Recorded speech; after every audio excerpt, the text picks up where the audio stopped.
Atma va idam sarvam jagat sarvam atmana anyatra na vidyate. The world cannot exist independent apart of me.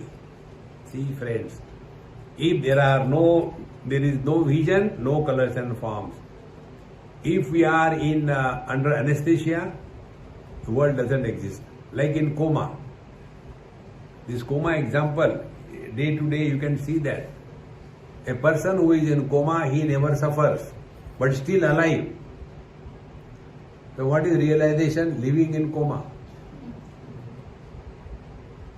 Okay. Life is going on, but there is no choice. See?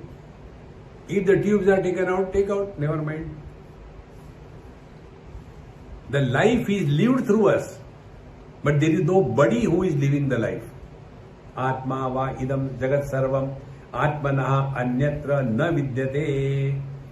The world cannot exist independent of me. So the eyes are telling all colors are none other than me.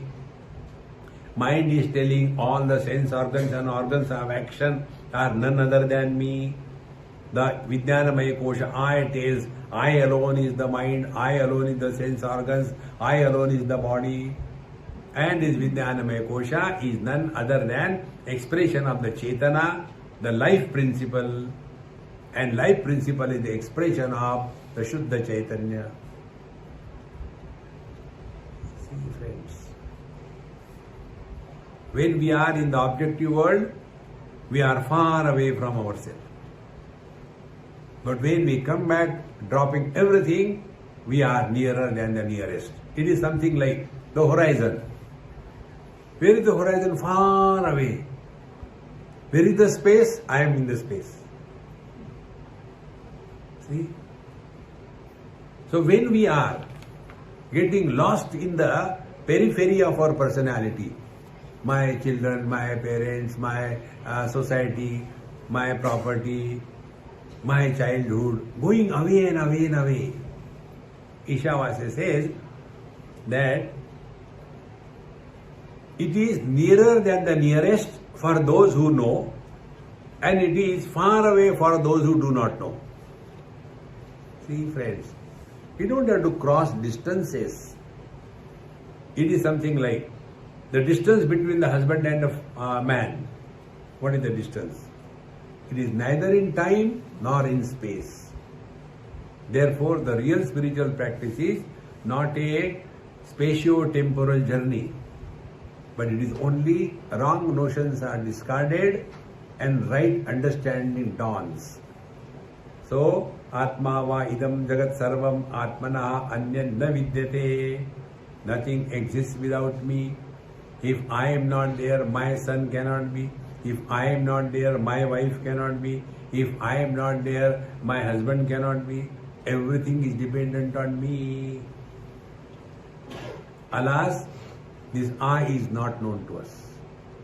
Who is this I? See friends, example is given, Mrudo Jadvat Ghatadini. Like all the pots, they are existing in the clay. This example normally I don't give, but it has come here, so I am giving. Because I have learned from one wise man. Very sincerely he used to sit down and listen. And when I gave this example, if you remove the mud from the pot, what remains? He said, clean pot. I said, I am clean bowled. So, what is meant here? It is the material cause. So, the clay is the material cause of the pots. In the same manner, I is the material cause of this world. Mayev sakalam jatam, Mai sarvam pradishtitam, Mai sarvam layam yati, tad brahmadvayamasmya. Again and again insist on this. And when we accept this material cause as me, be attentive. Will the clay have liking and disliking for the different pots? Cannot be. If one pot is made for using it for puja of the Lord, the clay will not say, I am so thankful you made it like this. Other pot is for going to the toilet. No, I don't like it. No. Material cause is not influenced by the effect. So, mrudo yadvad gatadini swatmanam ikshate sarvam. In the same manner, everything is included in me, but I am not in them. So, they are in me, but I am not in them. Why? Because, like the ocean says, all the waves are in me, but I am not in them. Waves are born, they grow, they fight, they die. Ocean is neither born nor grows nor fight, never dies. In this manner, more and more reflection and contemplation helps us to get out of our wrong notions of life and spiritual life.